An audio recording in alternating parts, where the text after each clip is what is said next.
Vejam outro conceito de boas obras, muito interessante, é um conceito tríplice que se encontra em 1 Timóteo.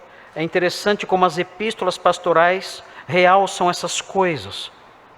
São orientações dadas aos pastores, para que os pastores ensinem suas igrejas.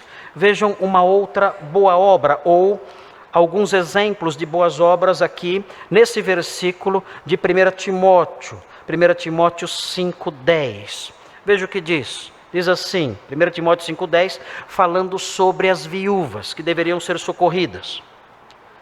Havia uma lista de viúvas carentes, e o apóstolo Paulo diz que essas viúvas carentes só poderiam entrar na lista se preenchessem alguns requisitos. E ele fala aqui quais são os requisitos no versículo 10, capítulo 5.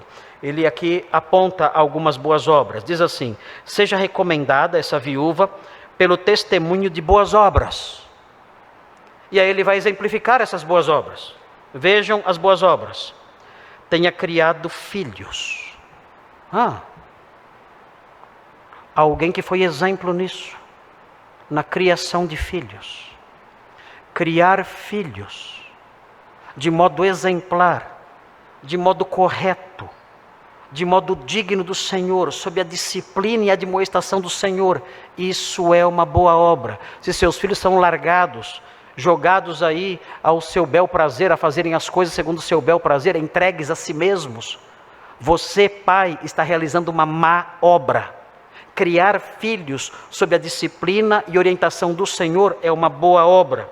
Vejam a sequência, outro exemplo de boa obra: exercitado a hospitalidade, a disposição de receber pessoas, de acolher pessoas em sua casa. Isso é uma boa obra. Vejam a sequência: lavado os pés aos santos. O que significa isso? Lavado os pés aos santos. Uma pessoa que tem disposição para servir humildemente os seus irmãos. Isso é boa obra. Alguém que se dispõe a se humilhar até, a fazer os serviços mais baixos que há, como o texto diz aqui, lavar os pés. Um serviço feito por escravos, os piores escravos, os escravos de nível mais baixo. Se alguém se dispôs a isso, se a viúva se dispôs a isso, ela praticou boas obras. Isso é boas obras, lavar os pés dos santos, servi-los humildemente, servir os irmãos humildemente. Vejam a sequência: socorrido os atribulados, diz o texto. O texto que realça, que temos dito há pouco, alguém que estendeu a mão, socorreu os irmãos carentes, que estavam passando por tribulações, se viveu na prática zelosa de toda boa obra. O apóstolo Paulo elenca essas boas obras todas, e depois fecha o versículo, destacando que tudo isso envolve boas obras. Você pratica essas coisas, se você pratica essas coisas, você realiza boas obras. E finalmente o apóstolo Pedro destaca uma outra boa obra. 1 de Pedro 2,11. Veja o que diz Pedro em 1 de Pedro 2, versículo 11. Amados, exorto-vos como peregrinos e forasteiros que sois, 1 de Pedro 2,11, a vos absterdes das paixões carnais que fazem guerra contra a alma. Fujam das inclinações da carne. E ele prossegue: mantendo exemplar o vosso procedimento no meio dos gentios, para que naquilo que falam contra vós outros, como de malfeitores, observando-vos em vossas boas obras, glorifiquem a Deus no dia da visitação. Aqui, nesses dois versículos, boas obras envolvem rejeitar os impulsos da carne. Todos nós temos inclinações pecaminosas. Quando nós rejeitamos essas inclinações, o apóstolo Pedro diz que isso são boas obras.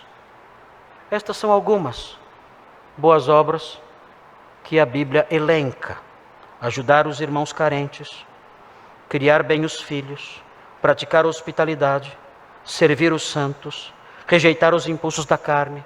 São boas obras. Essas boas obras o mundo não reconhece. Talvez algumas delas ele até se simpatize. Mas a Bíblia diz que as boas obras Deus preparou para que andássemos nelas. Não somos nós que inventamos as boas obras. Deus preparou de antemão as boas obras para que andássemos nelas. Foi Deus quem as criou. Deus as preparou. Não somos nós que as preparamos. O próprio Deus as preparou e disse: estas são as boas obras nas quais eu quero que vocês andem. E se vocês quiserem ter uma vida digna para o meu inteiro agrado, vocês têm que frutificar nessas coisas. Mas para que isso aconteça, para que vocês frutifiquem assim, para que vocês vivam de modo digno do Senhor, é necessário primeiro transbordar do conhecimento.